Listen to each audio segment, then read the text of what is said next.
ഇനി നമ്മളുടെ അടുത്ത സബ്ജക്റ്റ് എന്താ നമ്മൾ ആദ്യം കിട്ടിയ ഒരു സൂചന, ഒരു സിലബസ് നമുക്ക് കിട്ടിയില്ലേ? എന്താണത്?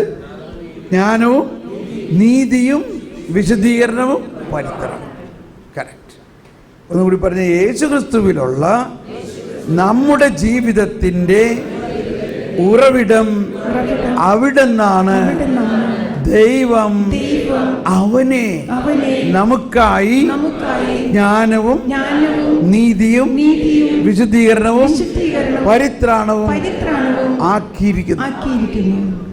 ഇതിപ്പോൾ 2-3 ധ്യാനമായിട്ടുള്ളൂ ഈ ഒരു ഫോർമാറ്റിൽ ഇത് വരുന്നത് കേട്ടോ. അപ്പോൾ ഇത് ഇടയ്ക്കിടയ്ക്ക് ഞാൻ പറയും, സോ ദാറ്റ് വി നോ ആ ഒരു സ്കീം ഇല്ലേ. അപ്പോൾ നമ്മളെവിടെ നമുക്കതൊരു കൃത്യമായ ഒരു ഡയറക്ഷനായിട്ട് വരികയാണ്. അപ്പോൾ ഇനി അടുത്തത് നമ്മളപ്പോൾ എന്താണ് പഠിക്കേണ്ടത്? നീതി എന്ന് പറഞ്ഞാൽ ഇതാണ് ഏറ്റവും ബുദ്ധിമുട്ടുള്ള സബ്ജക്റ്റ്. വാസ്തവത്തിൽ ആ ദൈവനീതിയെക്കുറിച്ച് പഠിക്കുന്നതിന് വേണ്ടിയാണ് നമ്മൾ ഈ 2 ദിവസവും ജ്ഞാനത്തെക്കുറിച്ച് പഠിച്ചത്. 1-ാം ക്ലാസ്സിൽ പഠിക്കാണ്ട് 2-ാം ക്ലാസ്സിൽ കയറാൻ പറ്റില്ലല്ലോ. എന്ന പോലെ തന്നെ ദൈവിക ജ്ഞാനത്തിലൂടെ മാത്രമേ ഈ ദൈവനീതി മനസ്സിലാകുകയുള്ളൂ. നമ്മൾ ചിലപ്പോൾ ചില സമയത്തൊക്കെ ഞാനിങ്ങനെ അതിനകത്തേക്ക് കടന്നു വന്ന ഒരു ചെറിയ അഡ്വാൻസ് ആൻറ്റിസിപ്പേറ്ററി എക്സ്പീരിയൻസ് പറഞ്ഞ മാതിരിയായിരുന്നു മുടിയനായ പുത്രൻ്റെ ജ്യേഷ്ഠൻ. അപ്പോൾ അവിടെ ഞാൻ പറഞ്ഞു, എന്താണ് ആ ജ്യേഷ്ഠന് മനസ്സിലാക്കാൻ പറ്റാഞ്ഞത്? ജ്ഞാനത്തിൻ്റെ കുറവായിരുന്നു. അപ്പോൾ ഇനി പരിശുദ്ധാത്മാവ് തന്നെ നയിക്കണം. വചനങ്ങളുടെ ഒരു പ്രത്യേകതയായിരിക്കും ഇനി. ഇപ്പോൾ എൻ്റെ മുമ്പിൽ വരുന്ന വചനം റോമർ അധ്യായം 10. റോമാക്കാർക്ക് ഇത് ലേഖനം 10-ാം അധ്യായത്തിൽ ഒന്ന് വായിക്കാം. അതിൻ്റെ ആദ്യത്തെ 4-5 വചനം. അതിൽ പൗലോസ് ശ്ലീഹ ഫരിസേയരും നിയമജ്ഞരും അല്ലെങ്കിൽ യഹൂദ സമൂഹത്തെക്കുറിച്ച് പറയുകയാണ്. തൻ്റെ സ്വന്തം ആൾക്കാരാണ്. എന്താണ് അവിടെ പറയുന്നത്? നോ സഹോദരരെ. റോമർ 10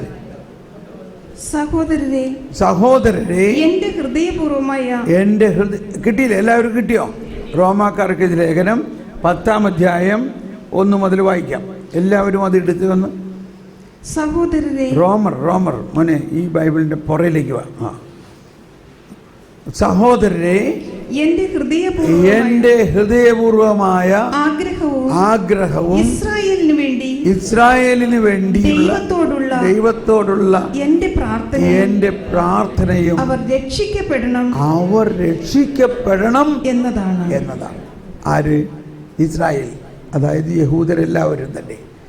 ഇനി ശ്രദ്ധിച്ചു കേൾക്കണം കേട്ടോ. വായിച്ചോളൂ. അവർക്ക് ദൈവത്തെക്കുറിച്ച് തീഷ്ണതയുണ്ട് എന്ന് ഞാൻ സാക്ഷ്യപ്പെടുത്തുന്നു. ആ തീഷ്ണത എല്ലാവരും ഒന്ന് ഏറ്റു പറഞ്ഞേ.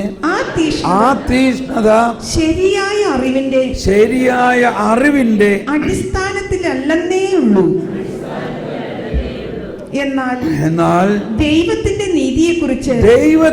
നീതിയെക്കുറിച്ച് അവർ അജ്ഞരാകൊണ്ടും തങ്ങളുടെ തന്നെ നീതി സ്ഥാപിക്കാൻ വ്യഗ്രത കാണിക്കുന്നത് കൊണ്ടും ദൈവനീതിക്ക് അവർ കീഴ്വഴങ്ങിയില്ല. വിശ്വസിക്കുന്ന ഏതൊരുവരും, എല്ലാവരും ശബ്ദം ഉയർത്തി, വിശ്വസിക്കുന്ന ഏവർക്കും നീതീകരിക്കപ്പെടുന്നതിന് ക്രിസ്തു നിയമത്തെ പൂർത്തീകരിച്ചിരിക്കുന്നു. അപ്പോൾ ഇതാണ് ഈ യേശുക്രിസ്തുവിലൂടെ വന്നിരിക്കുന്ന സുവിശേഷത്തിൻ്റെ അന്തരാർത്ഥം. എന്താണതെന്നൂടി വായിച്ച് അവസാനത്തെ വചനം ഇപ്പോൾ നമ്മൾ വായിച്ചത്.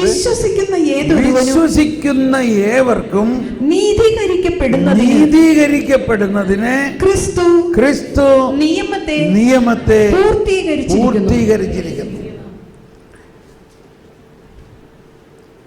ഇപ്പോൾ ഇത് വളരെ ശ്രദ്ധിക്കണം. നിങ്ങളുടെ എല്ലാ മുൻവിധികളെയും മാറ്റിയിട്ട് കർത്താവേ, എന്നെ എന്താണ് നീ പഠിപ്പിക്കാൻ പോകുന്നത്? നമ്മളുടെ മുൻവിധികളെല്ലാം വിടണം. എന്നിട്ട് ഈ പൗലോസ് ഒരു ഫരിസേയനായിരുന്നു, ഒരു എബ്രായനായിരുന്നു. ആ ഫരിസേയനായ പൗലോസ് പറയുകയാണ്, അവരുടെ കൂട്ടര്, അതായത് യഹൂദര്, അവർക്ക് തീഷ്ണതയുണ്ട്, ഭയങ്കര തീഷ്ണതയാണ്. എന്നാൽ ആ തീഷ്ണത ശരിയായ അറിവിൻ്റെ അടിസ്ഥാനത്തിലല്ല. ഞാനിത് പറയാൻ എന്നെ ആദ്യം ഈ പ്രവചനം എൻ്റെ അകത്ത് വരുമ്പോഴൊക്കെ ഞാൻ ചിന്തിക്കുന്നത്, ഈ ദൈവനീതിയെക്കുറിച്ചും ജ്ഞാനവുമായിട്ടൊരു ബന്ധം ഇതിൽ നിന്നാണ് എനിക്ക് മനസ്സിലായത്.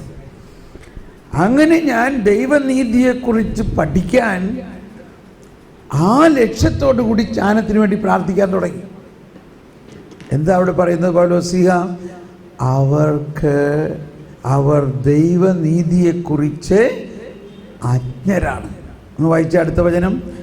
അവർക്ക് തീഷ്ണതയുണ്ടെങ്കിലും, ആ വചനം ഒന്നുകൂടി വായിച്ചേ. എന്ത് പറ്റി? എന്താ വേണ്ടേ?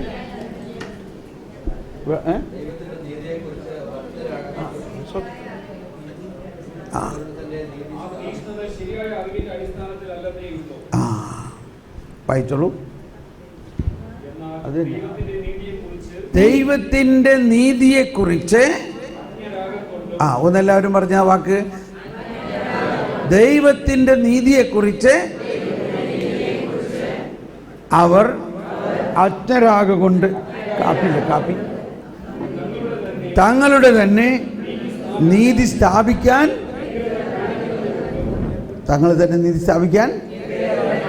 വ്യഗ്രത കാണിക്കുന്നു. ഞാൻ പറയുമ്പോൾ നിങ്ങൾ എന്നോട് വിഷമമൊന്നും വിചാരിക്കരുത്. നമ്മളും ഏതാണ്ട് ഇതുപോലെ തന്നെയാണ്, ഏതാണ്ട്. പക്ഷെ എന്നാൽ നമ്മൾ യേശുവിൽ വിശ്വസിക്കുന്നുണ്ട്. എന്നാൽ വാസ്തവത്തിൽ ഇപ്പോഴും നമ്മൾ ആ യേശുവിൻ്റെ നീതി എന്താണെന്ന് മനസ്സിലാക്കി വരുന്നേ ഉള്ളൂ. അപ്പോൾ നിങ്ങൾ ക്ഷമിക്കണം, ഇത് 2 ദിവസം എടുക്കും പൂർണ്ണമായിട്ടിത് മനസ്സിലാകാൻ. നാളെ നമുക്ക് ഉച്ച കഴിഞ്ഞിട്ട് കുമ്പസാരമുണ്ട്. ആ കുമ്പസാരം വരെ ഈ നീതിയെക്കുറിച്ച് തന്നെ ഞാൻ പറയും. അത് കഴിഞ്ഞിട്ട് കുമ്പസാരിക്കും. ആ കുമ്പസാരം കഴിഞ്ഞിട്ടായിരിക്കും അതിൻ്റെ നീതിയെക്കുറിച്ചുള്ള കുറേ കൂടി ആഴമായ കാര്യങ്ങൾ നമ്മൾ മനസ്സിലാക്കുക. അപ്പോൾ നിങ്ങൾ ഇപ്പോൾ പെട്ടെന്ന് ചാടി ഇത് മനസ്സിലായില്ല എന്ന് പറഞ്ഞ് ആരും ചോദ്യം ചോദിക്കരുത്.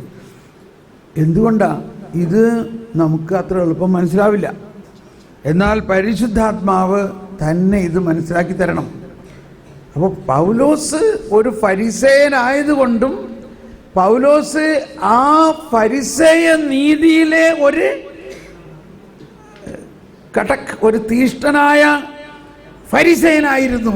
പക്ഷെ ആ പൗലോസിനെ പരിശുദ്ധാത്മാവ് ദൈവനീതി പഠിപ്പിച്ചു. ആരുടെ പ്രവർത്തനം? അത് പരിശുദ്ധാത്മാവിൻ്റെ പ്രവർത്തനം.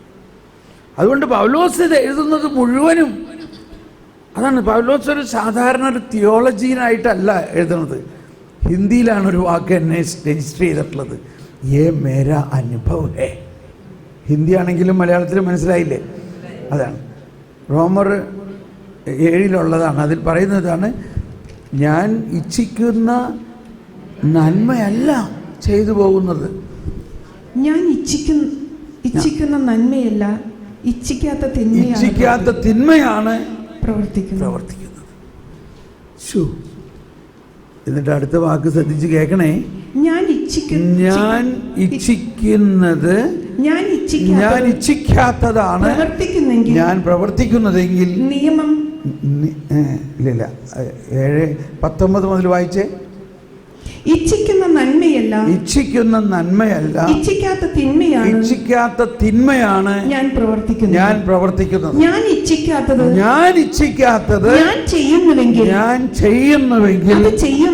അത് ചെയ്യുന്നത് ഒരിക്കലും എന്നിൽ വസിക്കുന്ന പാപമാണ്. അങ്ങനെ നന്മ ചെയ്യാൻ ആഗ്രഹിക്കുന്ന എന്നിൽ തന്നെ തിന്മയുണ്ട് എന്ന ഒരു തത്വം ഞാൻ കാണുന്നു. വായിച്ചോളൂ. എന്റെ അന്തരംഗത്തിൽ ഞാൻ ദൈവത്തിന്റെ നിയമമോർത്ത് ആഹ്ലാദിക്കുന്നു. എന്റെ അവയവങ്ങളിലാകട്ടെ എന്റെ മനസ്സിന്റെ നിയമത്തോട് പോരാടുന്ന വേറൊരു നിയമം ഞാൻ കാണുന്നു. അതെന്റെ അവയവങ്ങളിലുള്ള പാപത്തിന്റെ നിയമത്തിന് എന്നെ അടിമപ്പെടുത്തുന്നു. ഞാൻ ദുർഭകനായ മനുഷ്യൻ. ആര് എന്നെ ഇതിൽ നിന്ന് മോചിപ്പിക്കും? എന്താണ് ഉത്തരം? ദൈവത്തിന് സ്തുതി, കർത്താവായ യേശു ക്രിസ്തു. ഇങ്ങനൊരു പാട്ട് കേട്ടിട്ടുണ്ടോ നിങ്ങൾ? ഈ വചനത്തെ പറ്റിയൊരു പാട്ട്. ഞാൻ ദുർഭകനായ മനുഷ്യൻ, എനിക്കാര് വിമോചനമേകും, പരനേശു മഹേശൻ മാത്രം, പരമോന്നതനെന്നും സ്തോത്രം. ഇത് പഴയ കരിസ്മാറ്റിക്കാർ പറയാറുണ്ട്. ഞങ്ങളൊക്കെ ആദ്യകാലത്ത് പാടിയിരുന്നതാണ്, ഇപ്പോഴാരും പാടാറില്ല. എനിവേ, അപ്പോൾ ഇതൊരു സൈഡായിട്ട് പോവുകയാണ്. നമ്മൾ വീണ്ടും ആ റോമർ 10 മൂന്നാമത്തെ വചനം വായിച്ചേ. എന്നാൽ ദൈവത്തിന്റെ നീതിയെക്കുറിച്ച് അവർ അജ്ഞരാകൊണ്ടും തങ്ങളുടെ തന്നെ നീതി സ്ഥാപിക്കാൻ വ്യഗ്രത കാണിക്കുന്നത് കൊണ്ടും ദൈവനീതിക്ക് അവർ കീഴ്വഴങ്ങിയില്ല. ഇതാണ് ഈ അജ്ഞത എന്നുള്ള വാക്കാണ് എന്നെ ആകർഷിച്ചത്. എന്തായിരുന്നു അവർക്ക്? ദൈവനീതിയെക്കുറിച്ച് അജ്ഞത. അപ്പോൾ ഈ ദൈവനീതിയെക്കുറിച്ച് അജ്ഞതയുണ്ടെങ്കിൽ അതെങ്ങനെ മാറ്റാൻ പറ്റും? എങ്ങനെ മാറ്റാൻ പറ്റും? ദൈവിക ജ്ഞാനത്തിലൂടെ മാത്രമാണ്. ഈ ഒരു കോൺസെപ്റ്റ് എടുക്കുക. അപ്പം നമ്മളെല്ലാവരിലും ദൈവനീതിയെക്കുറിച്ചുള്ള ഒരു അജ്ഞത ഇപ്പോഴും ഉണ്ട് എന്നതാണ് നമ്മുടെ ഈ ധ്യാനത്തിൻ്റെ പ്രധാന വിഷയം. അത് മാറ്റാൻ വേണ്ടിയാണ് മുൻകൂറായിട്ട് ഈ 2 ദിവസം മുഴുവനും നമ്മൾ ദൈവിക ജ്ഞാനത്തെ നമ്മളിലേക്ക് ഇൻട്രൊഡ്യൂസ് ചെയ്യുന്നു എന്നല്ല, നമ്മളിൽ ജ്ഞാനസ്നാനത്തിലൂടെ ഈ ദൈവിക ജ്ഞാനം നൽകപ്പെട്ടിരിക്കുന്നതിനെ ആക്ടിവേറ്റ് ചെയ്യുകയാണ് നമ്മൾ ചെയ്തത്. നമ്മൾ ഫരിസേയനോ യഹൂദനോ അല്ല, നമ്മൾ ക്രിസ്ത്യാനിയാണ്. അതുകൊണ്ട് യേശു ക്രിസ്തുവാകുന്ന ജ്ഞാനം നമ്മളിൽ ഉണ്ട് എങ്കിലും ആ ജ്ഞാനം നമ്മളിപ്പോഴും വേണ്ട രീതിയിൽ ആക്ടിവേറ്റ് ചെയ്തിട്ടില്ല. ഇപ്പോൾ നമ്മളൊരു മൊബൈൽ ഫോൺ മേടിച്ചു, നമ്മൾ കാര്യമായിട്ട് ഫോൺ ചെയ്യാനാണ് അത് ഉപയോഗിക്കണത്, ഇല്ലേ? അതിൽ കൂടുതലൊന്നും നമ്മൾ ഉപയോഗിക്കണ്ട. നമ്മൾ പിള്ളേരുടെ അടുത്തൊന്ന് കൊടുത്തു നോക്കി, അവർ പടപടയെന്ന് അതിനകത്ത് എന്തെല്ലാം ആപ്പാണ് ആക്ടിവേറ്റ് ചെയ്യുന്നത്. അപ്പോൾ അതിനകത്ത് വേറെ ഒരുപാട് ആപ്ലിക്കേഷൻസ് ഉണ്ട്. ആ ആപ്ലിക്കേഷൻസ് ഒന്നും നമ്മൾ ആക്ടിവേറ്റ് ചെയ്തിട്ടില്ല. അപ്പോൾ മാമോദീസായിലൂടെ ഞാൻ പറഞ്ഞല്ലോ ആദ്യം തന്നെ, നമുക്ക് വലിയൊരു സമ്മാനപ്പെട്ടി കിട്ടിയിട്ടുണ്ട്. നമ്മളതിൻ്റെ റാപ്പർ മാത്രമേ തുറന്നിട്ടുള്ളൂ. ക്ഷമിക്കണം, അതിൻ്റെ പെട്ടി തുറക്കുമ്പോൾ അതിൻ്റെ അകത്ത് കണ്ണഞ്ചിക്കുന്ന രീതിയിൽ മനോഹരമായ ഗോൾഡ് ഫോയിൽ കൊണ്ട് പൊതിഞ്ഞ നിരവധി മറ്റ് ദാനങ്ങൾ. തവരുന്നു ജ്ഞാനം കഴിഞ്ഞില്ല. കണ്ടോ? ക്ഷമിക്കണം. ഏശയ്യ 11. എന്താണ് ഏശയ്യ 11 പറയുന്നത്? ഏശയ്യ 11 പറയുന്നത്, ജെസ്സയുടെ കുറ്റിയിൽ നിന്നും ഒരു മുള കിളിർത്തു, അവന്റെ വേരിൽ നിന്നും ഒരു ശാഖ പൊട്ടി വിടർന്നു. കർത്താവിന്റെ ആത്മാവ്. ആരാണ് ആ ശാഖ? ഈശോ. ആ യേശു ഇതിലെന്തുണ്ടാവുന്ന പറഞ്ഞ്? കർത്താവിന്റെ ആത്മാവ് അവന്റെ മേൽ ആവസിക്കും. ജ്ഞാനത്തിന്റെയും വിവേകത്തിന്റെയും ആത്മാവ്, ഉപദേശത്തിന്റെയും ശക്തിയുടെയും ആത്മാവ്, അറിവിന്റെയും ദൈവഭയത്തിന്റെയും. ഇതല്ലേ പരിശുദ്ധാത്മാവിന്റെ ദാനങ്ങൾ. അതാണ് ഗിഫ്റ്റ് പാക്കറ്റ് നമുക്ക് കിട്ടിയെന്ന് പറഞ്ഞത്. ഇപ്പൊ കറക്റ്റ് സിങ്ക് ആയതില്ലേ? ജ്ഞാനസ്നാനത്തിലൂടെയും സ്ഥൈര്യലേപനത്തിലൂടെയും ഇതേ ആത്മാവ്, കർത്താവിൻ്റെ ആത്മാവ് അവൻ്റെ മേലുണ്ട്. അതേ ആത്മാവിനെ നമ്മൾ മെഴുതിരി കത്തിച്ചപ്പോൾ കണ്ടല്ലോ. അതിൽ നിന്നും കുറച്ച് നമുക്ക് തരാൻ പറ്റുമോ? കർത്താവിന് കുറച്ച് നമുക്ക് തരാൻ പറ്റില്ല. അതേ ആത്മാവിനെ നമ്മളിൽ നൽകിയിരിക്കുന്നുണ്ട്. അതേ ആത്മാവിൻ്റെ അഭിഷേകത്തിലാണ് എല്ലാ ക്രിസ്ത്യാനിയും. പോപ്പ് ബെനഡിക്റ്റിനും പോപ്പ് ഫ്രാൻസിസിനും പോപ്പ് ജോൺ പോൾ ടൂവിനും കിട്ടിയ അതേ മാമോദീസ തന്നെയാണോ നമുക്കും കിട്ടിയിരിക്കുന്നത്? ഒരു മാമോദീസയേ ഉള്ളൂ. ഗലാത്യ ലേഖനം 3-ാം അധ്യായം 27-ാമത്തെ വചനത്തിൽ പറയുന്നത്, യേശുവിനോട് ഐക്യപ്പെടാൻ വേണ്ടി ജ്ഞാനസ്നാനം സ്വീകരിച്ചവർ ക്രിസ്തുവിനെ ധരിച്ചിരിക്കുന്നു. All you have been baptized into Christ have put on Christ. ഇതാണ് ഒരു ഈസ്റ്റേൺ ലിറ്റർജിയിൽ ഉയർപ്പ് മുതൽ പന്തക്കൂസ്ത് വരെയും ഈ മലങ്കര കുർബാനമായിട്ടുള്ള കുർബാനയിൽ അവർ പല പ്രാവശ്യം പാടുന്ന ഒരു ചാൻറ്റാണ്. All you have been baptized into Christ have put on Christ. Hallelujah. അപ്പം നമ്മളിൽ മാമോദീസായിലൂടെ ക്രിസ്തുവിനെ പൂർണ്ണമായി നമ്മൾ ധരിച്ചിരിക്കുന്നു എന്ന് പറഞ്ഞാൽ, ക്രിസ്തുവിൽ ദൈവം നൽകിയിരിക്കുന്ന അഭിഷേകവും വരങ്ങളും ആയ പ്രധാനപ്പെട്ട ജ്ഞാനം, അറിവ്, വിവേകം, ബുദ്ധി, ദൈവഭയം, ധൈര്യം, ഈ പരിശുദ്ധാത്മാവിൻ്റെ ദാനങ്ങളെല്ലാം നമുക്കും നൽകപ്പെട്ടിരിക്കുന്നു. ദൈവരാജ്യം എന്ന് പറയുന്നത്, ഏശയ്യായിൽ പറയുന്നത് എങ്ങനെയാണ് ഈ മിശിഹ വന്നിട്ട് ദൈവരാജ്യം ഭരിക്കാൻ പോകുന്നത്? ദൈവരാജ്യം ഭരിക്കാൻ പോകുന്നത് ഈ ക്രിസ്തു ഒരു സൂപ്പർ കമ്പ്യൂട്ടർ ആയിരിക്കുമെന്ന് വിചാരിക്കാം. ആ സൂപ്പർ കമ്പ്യൂട്ടറിൻ്റെ പ്രധാന ഫങ്ഷൻസ് ഇതാണ്: ജ്ഞാനം, അറിവ്, വിവേകം, ദൈവഭയം, ധൈര്യം. ഈ കമ്പ്യൂട്ടറുമായിട്ട് സാവകാശം പടിപടിയായിട്ട് എല്ലാ മനുഷ്യരെയും കോൺഫിഗർ ചെയ്ത് അതുമായിട്ട് ലിങ്ക് ചെയ്യും. എന്നിട്ട് ഈ എല്ലാ മനുഷ്യരെയും ഈ സൂപ്പർ കമ്പ്യൂട്ടർ ജ്ഞാനം കൊടുത്ത് ആ സൂപ്പർ കമ്പ്യൂട്ടർ എന്താഗ്രഹിക്കണോ അതുപോലെ ഇവരെല്ലാവരും താനെ ചെയ്യപ്പെടും. അതാണ് ദൈവരാജ്യത്തിൻ്റെ പൂർണ്ണത. അതാണ് യെശയ്യാ 11:9 പറയുന്നത്. എന്താണ് 11:9 പറയുന്നത്?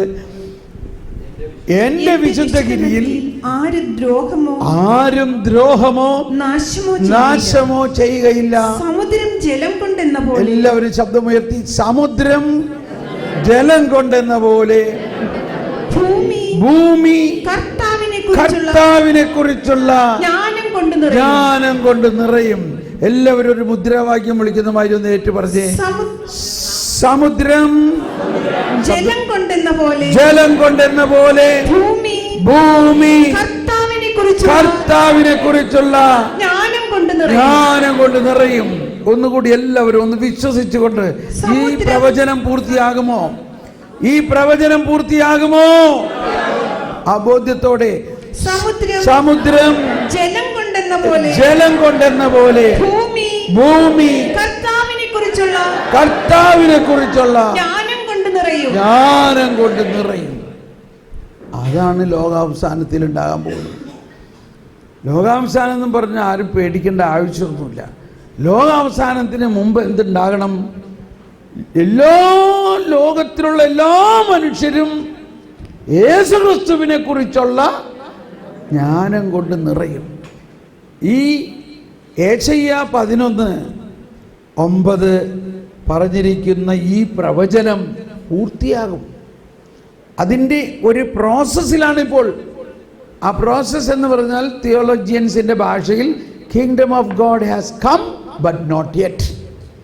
ദൈവരാജ്യം വന്നു എങ്കിലും അത് പൂർണ്ണമായിട്ട് എല്ലാവരിലേക്കും പ്രസരിച്ചിട്ടില്ല.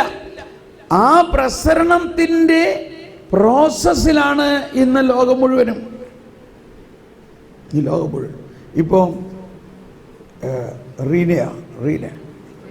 റീനയോട് പറഞ്ഞില്ലേ, നീ അവളോട് പറയും. ആരോട് പറയാൻ? ഒരു മുസ്ലിം പെൺകുട്ടി. പരിശുദ്ധാത്മാവ് പറയാണ്. ഇപ്പം ആരാ അവിടെ പ്രവർത്തിക്കുന്നത്? പരിശുദ്ധാത്മാവ്. A force within. ആ ഫോഴ്സ് അവളെ അങ്ങ് പ്രേരിപ്പിക്കാൻ, ഫോഴ്സ് ചെയ്യാൻ. Go and speak. ആൾക്കൊന്നും ചെയ്യാൻ പറ്റില്ല, അങ്ങ് പോയി പറയാൻ. അപ്പോൾ നമ്മൾ ജ്ഞാനത്തിൻ്റെ കയ്യിൽ, പരിശുദ്ധാത്മാവിൻ്റെ കയ്യിൽ ഒരു പേനമാതിരി നമ്മൾ അങ്ങ് ആവുകയാണ് അവിടെ. അപ്പം ഇങ്ങനെ ദൈവത്തിനെ ജ്ഞാനം, ദൈവത്തെക്കുറിച്ചുള്ള അറിവ്, ദൈവത്തെക്കുറിച്ചുള്ള ജ്ഞാനം സമുദ്രം ജലം കൊണ്ടെന്ന പോലെ ലോകം മുഴുവനും നിറയും എന്ന ആ ടോട്ടൽ പ്ലാനിൽ നമ്മൾ വിശ്വസിക്കണം. യെശയ്യാ 7:14 പറഞ്ഞത് എന്താ? ഒരു കന്യക ഗർഭം ധരിച്ച് പുത്രനെ പ്രസവിക്കും എന്ന് പറഞ്ഞാൽ ഒരു പുരുഷ ബീജത്തിൻ്റെ ഇല്ലാതെ ഒരു സ്ത്രീ ഗർഭം ധരിക്കുന്നു. ഇത് സയൻറ്റിഫിക്കായിട്ട് എങ്ങനെ പ്രൂവ് ചെയ്യാൻ പറ്റൂലേ? അതാണ്. അപ്പോൾ അവിടെ ദൈവത്തിൻ്റെ അത്ഭുതകരമായ ശക്തിയാണ്.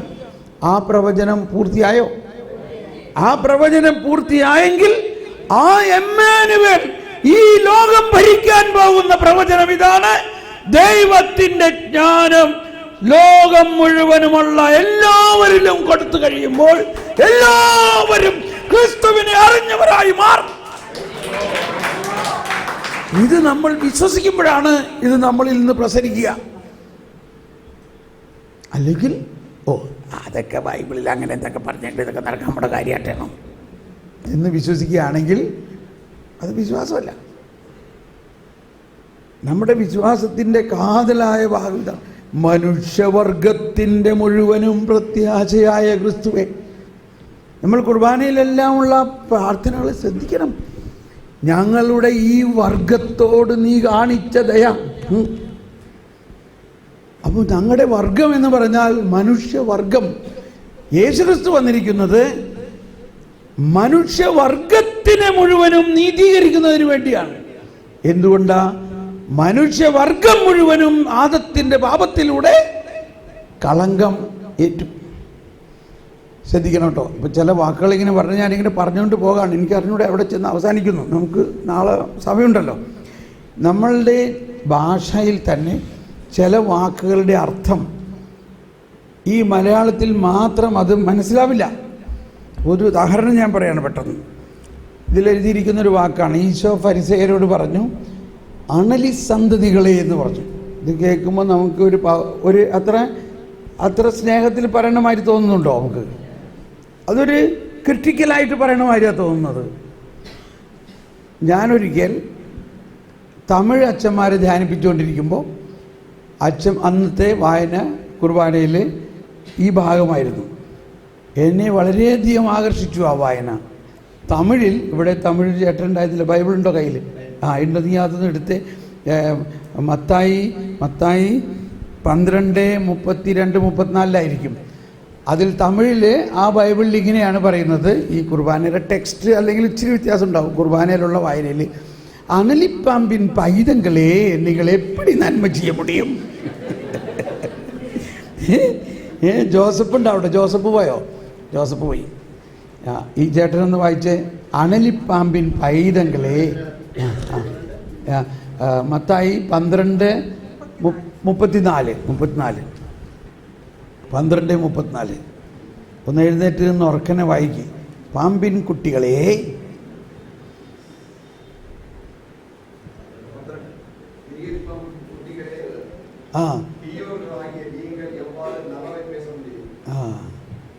ഓക്കെ, വായിച്ചോ. ഇവിടെ എന്താ പറയണേ?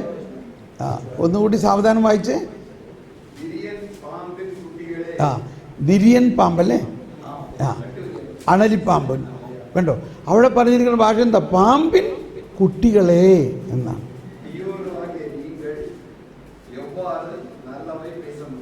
നിങ്ങൾ തിന്മ ഉണ്ടായിരിക്കുക, നിങ്ങൾ എപ്പടി നന്മ ചെയ്യാൻ മുടിയും. അപ്പം എന്താണ് അതിനകത്ത് നിന്നുള്ള മനസ്സിലാക്കേണ്ടത്? എല്ലാം എന്താ എഴുതിയേക്കണേ? അത് തന്നെയാണോ വേറെ ട്രാൻസ്ലേഷനോ? ഒന്ന് വായിച്ചേ.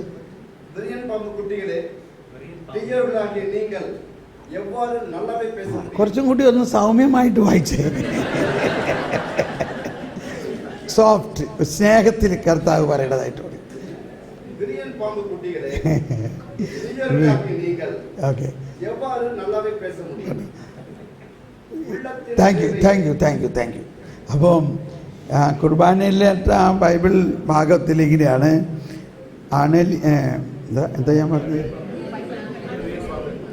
അങ്ങനെയല്ല. ആ, പാമ്പിൻ പൈതങ്ങളെ. ആ ട്യൂൺ ഇപ്പോഴും എൻ്റെ അകത്ത് കിടക്കാണ്. പാമ്പിൻ പൈതങ്ങളെ നിങ്ങളെ എപ്പിടി നന്മ ചെയ്യ മുടിയും.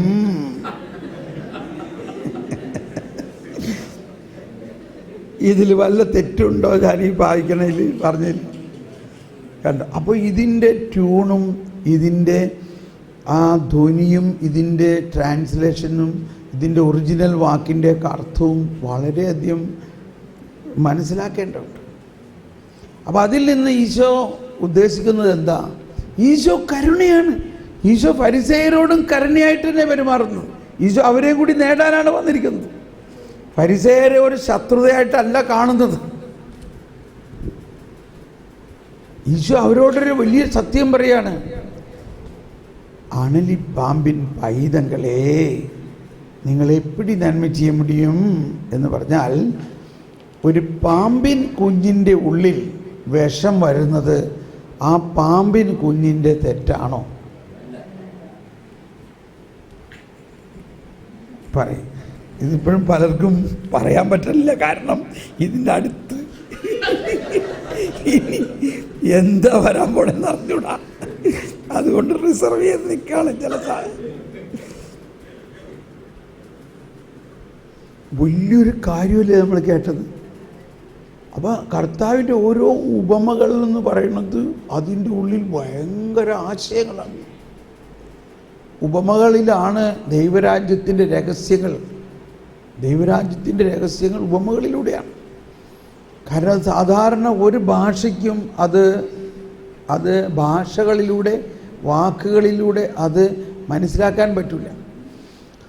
അപ്പോൾ പാമ്പിൻ കുഞ്ഞിൻ്റെ ഉള്ളിൽ വിഷം പൈതൃകമായിട്ട് വരുന്ന പോലെയാണ് ആദവും ഹവ്വയും ചെയ്ത പാപത്തിൻ്റെ പരിണതഫലം മനുഷ്യവംശത്തിൽ മുഴുവനും വന്നിരിക്കുന്നത്. ഈ മനുഷ്യവംശത്തിൻ്റെ കുറ്റമാണോ? എളുപ്പം ആരും അല്ലാന്ന് പറയാൻ പറ്റണില്ല. കാരണം നമ്മളെ ചെറുപ്പം മുതലേ പഠിപ്പിച്ചേക്കണത് നിൻ്റെ തെറ്റാണ് നീ ചെയ്യണത്. ഇത് തെറ്റ് നിൻ്റെ. ഇപ്പം നമ്മൾ പൗലോസ് പറഞ്ഞത് കേട്ടില്ലേ? നന്മ ചെയ്യാൻ ഇച്ഛിക്കുന്ന ഞാൻ ചെയ്തു പോകുന്നത് ഞാൻ ഇച്ഛിക്കാത്ത തിന്മയാണ്.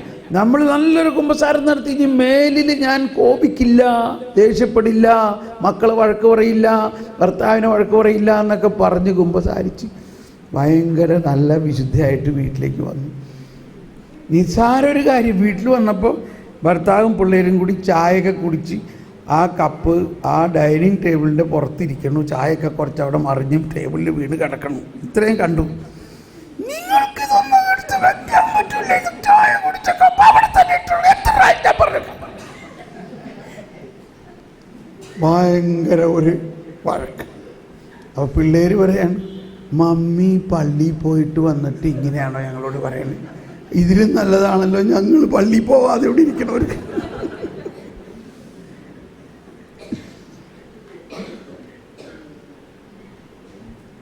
ഇനി കേട്ടോട്ടോ, വേറൊരു ആറ്റം ബോംബാണ്.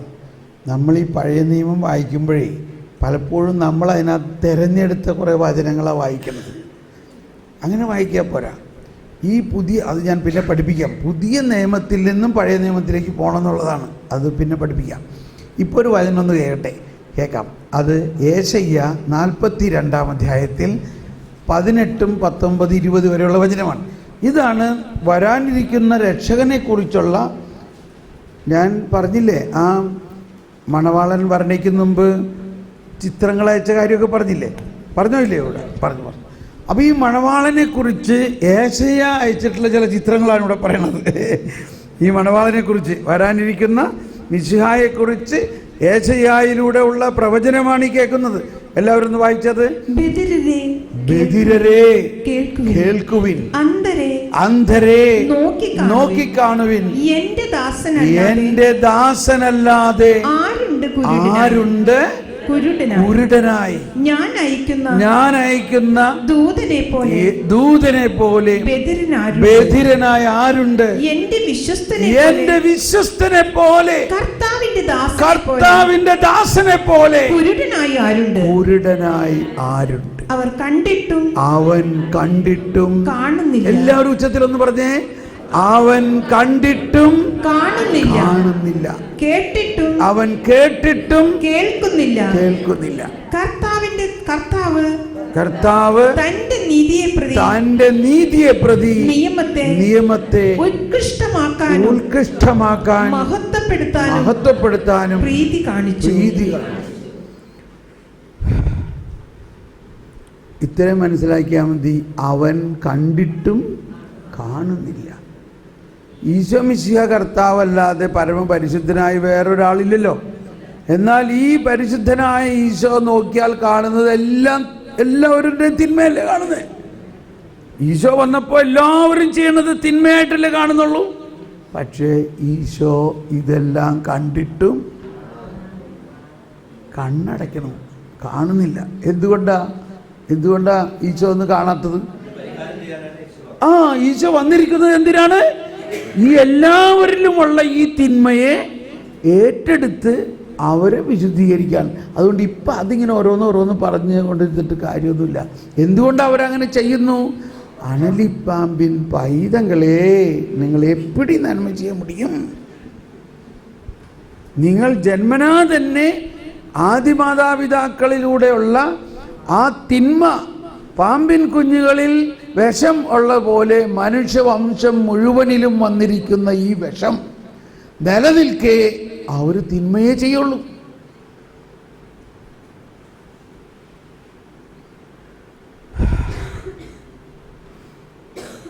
സീരിയസ് ആയി പോയോ? ഒരു ലൈറ്റാക്കാം ഞാൻ. ഈ കുറച്ച് ദിവസം മുമ്പ് ഞാൻ സ്കോട്ട്ലൻഡ് ഭാഗത്തായിരുന്നു. അപ്പോൾ അവിടെ ഒരു വീട്ടിൽ എന്നെ ക്ഷണിച്ച് അവർ ഊണ് കഴിച്ചുകൊണ്ടിരിക്കെ ആ വീട്ടിലെ അവൻ നമ്മുടെ ധ്യാനങ്ങളെ എന്നും ഈ പറഞ്ഞ മാതിരി യൂട്യൂബിൽ കേട്ട് ഈ എല്ലാം ഇപ്പം ഇത് ഉടനെ അവർ വെയിറ്റ് ചെയ്തിരിക്കുകയാണ് തിരുവനന്തപുരത്ത് എന്താ പറഞ്ഞെന്നറിയാനായിട്ട്. അപ്പോൾ എല്ലാത്തിലും പുതിയ കാര്യങ്ങൾ ഉണ്ടാവുന്നതാണ് എല്ലാവരും എനിക്ക് റിപ്പോർട്ട് ചെയ്യും. ഈ ധ്യാനത്തിൽ ബ്രദർ ഈ കാര്യം ആദ്യമായിട്ടാണ് പറഞ്ഞതെന്നൊക്കെ പറയും. അങ്ങനെയാണ് എനിക്ക് ഫീഡ്ബാക്ക്സ് കിട്ടുന്നത്. എനിക്ക് വളരെ നല്ലൊരു ഇതാണ്. ഞാനിങ്ങനെ ആത്മാവിൽ നിറഞ്ഞിങ്ങനെ പറയുന്നു, പിന്നീട് പലയിടത്തും വരികയാണ് ഒരു ഫീഡ്ബാക്ക്, ഈ ധ്യാനത്തിലാണ് ഇന്ന കാര്യം ഇതുപോലെ കൃത്യമായി പറഞ്ഞിരിക്കുന്നത്. അപ്പോൾ ഇവിടെ ഒരുപാട് പുതിയ കാര്യങ്ങൾ പറഞ്ഞിട്ടുണ്ട്. പ്രത്യേകിച്ച് സങ്കീർത്തനത്തെക്കുറിച്ചൊക്കെ കുറേയും കൂടി ആഴമായിട്ട് പറഞ്ഞിട്ടുണ്ട്. ഇനി പറയുമായിരിക്കും കൂടി. അപ്പോൾ അവിടെ ചെന്നപ്പോൾ അവൻ പറയാണ്, എൻ്റെ ബ്രദറെ, ഞങ്ങളുടെ ജീവിതത്തിൽ ഒരു ഭയങ്കര സമാധാനമാണിപ്പോൾ. ബ്രദറിൻ്റെ ഈ ക്ലാസ്സുകൾ കേട്ട് തുടങ്ങിയ പിന്നെ ഉണ്ടായ ഒരു കാര്യം ഞാൻ പറയട്ടെ എന്ന് പറഞ്ഞു. ഇത് നമുക്കൊക്കെ ഒരു ഉപകാരപ്രദമാകാൻ വേണ്ടിയിട്ട് കൂടിയാണ് പറയണത്. നിസ്സാര കാര്യമാണ്. അവൻ പറഞ്ഞു, അപ്പോൾ ഭാര്യയുണ്ട്, അവളിപ്പോൾ ഗർഭിണിയാണ്, വേറൊരു കൊച്ചുണ്ട്. അവൻ പറയാണ്, ഞാൻ ഇവളോട് എന്നും പറയും, ഈ വാഷ് ബേസിൻ്റെ അവിടെ ഇട്ടിരിക്കുന്ന ഈ ടവൽ, വാഷ് ബേസിൻ്റെ അവിടെ ഒരു ടവൽ നമ്മളൊരു കുളത്തിലിടുമല്ലോ, അത് വേറെ ഒന്നിനും ഉപയോഗിക്കരുതെന്ന് ഞാൻ പറയുന്നുണ്ട്. അത് എപ്പോഴും നമ്മൾ കൈ തുടയ്ക്കാൻ വേണം. എന്നാൽ ഒരിക്കലും ഞാൻ കൈ കഴുകാൻ വരുമ്പോൾ ഇത് അവിടെ ഉണ്ടാവില്ല. അതെടുത്ത് അവൾ മേശ തുടയ്ക്കാനും എന്തിനെങ്കിലും എടുക്കും. എനിക്കത് കാണുമ്പോൾ തലയ്ക്ക് ഭയങ്കര ഒരു പിരികേറുകയാണ്. ഞാൻ ഉടനെ നിന്നോട് എത്ര പ്രാവശ്യം പറഞ്ഞിട്ടാണ് ചെയ്യരുത്, പിന്നെ നീ എന്തുകൊണ്ടാണ് ചെയ്യണേ, നീ അങ്ങനെയാണ് ഇങ്ങനെയാണ് എന്നൊക്കെ പറഞ്ഞ് വഴക്ക് പറയുമ്പോൾ അവളങ്ങ് അപ്സെറ്റായിട്ട് അവളും രണ്ടും ഇങ്ങോട്ട് പറയും. അത് മതി, അന്നത്തെ ദിവസം മുഴുവനും പോക്കായി. എന്നിട്ട് ഇപ്പം എന്താ, ഇപ്പോൾ ഭയങ്കര സമാധാനമാണ്. എന്താ, കണ്ടിട്ടും കാണുന്നില്ല. എന്താണ് സമാധാനം? ഇപ്പോഴും സംഭവം അങ്ങനെയൊക്കെ തന്നെയാണ്. പക്ഷേ ഞാനത് കണ്ടിട്ടും കാണുന്നില്ല. നിസ്സാര കാര്യമാണെങ്കിലും വലിയ നമ്മുടെ ജീവിതത്തിൻ്റെ പശ്ചാത്തലത്തിൽ, കുടുംബത്തിൻ്റെ സാഹചര്യത്തിലൊന്ന് ആലോചിച്ച് നോക്കി. ഇതൊരു ചെറിയ കാര്യം പോരെ നമുക്ക് വീട്ടിലൊരു അസമാധാനം ഉണ്ടാകാനും ഒരു പൊട്ടിത്തെറി ഉണ്ടാകാനും അതുമൂലം വേറെ അത് പടർന്ന് പലതിലും കയറി പിടിക്കും. അവൻ പറയാണ്, അങ്ങനെ ഒരുപാട് കാര്യങ്ങൾ. ഇതൊരു ഉദാഹരണം പറയാണ്. പലതും ഇപ്പോൾ ഞാൻ കണ്ടിട്ടും കാണുന്നില്ല. അതുകൊണ്ട് ഒരു കുഴപ്പമില്ല, ഭയങ്കര സമാധാനം. ഇപ്പം ഞാനതൊന്ന് പറഞ്ഞു അയച്ചും കൊണ്ട് വല്ല മാറ്റം ഉണ്ടായ, ഇപ്പം ഇത്രയും വർഷമായിട്ട് ഞാൻ പറയണതാ, വല്ല മാറ്റം ഉണ്ടായ? ഞാൻ പറയണത് കൊണ്ട് ഒന്നും മാറാൻ പോണില്ല.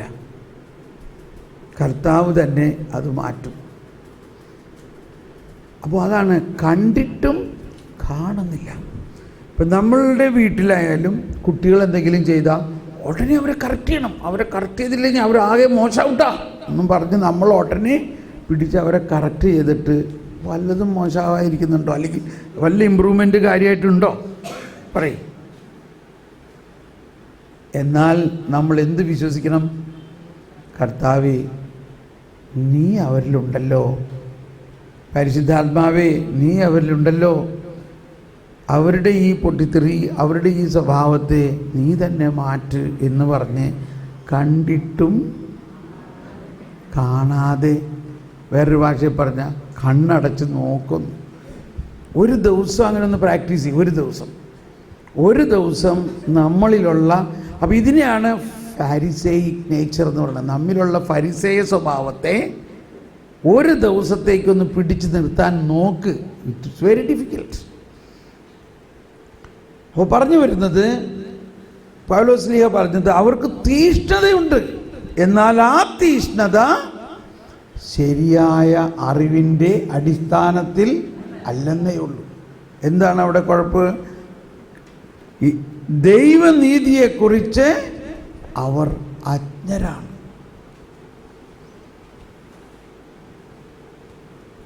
ദൈവനീതിയെക്കുറിച്ചുള്ള അജ്ഞത നമ്മളിൽ മാറുന്നതിൻ്റെ ആദ്യപടിയാണ് നമ്മൾ ദൈവജ്ഞാനം കൊണ്ട് നിറയണം. യേശുക്രിസ്തുവിനെ കുറിച്ചുള്ള ജ്ഞാനം. അപ്പോൾ അതായിരുന്നു നമ്മൾ ചെയ്തത്. ഇനി നമ്മൾ പഠിക്കാൻ പോകുന്നത് യേശുക്രിസ്തുവിലൂടെ വന്ന നീതിയും നിയമത്തിലൂടെ വന്ന നീതിയും. ഇങ്ങനെ രണ്ട് നീതിയാണുള്ളത്. മോശയുടെ നിയമം നമുക്ക് നൽകപ്പെട്ടപ്പോഴും യേശുവിൻ്റെക്ക് അത് ചെന്നെത്താൻ വേണ്ടിയാണ് അത് നൽകിയത്. എന്നാൽ ഫരിസേയരും നിയമജ്ഞരും അതിനെ തെറ്റായി വ്യാഖ്യാനിക്കുകയും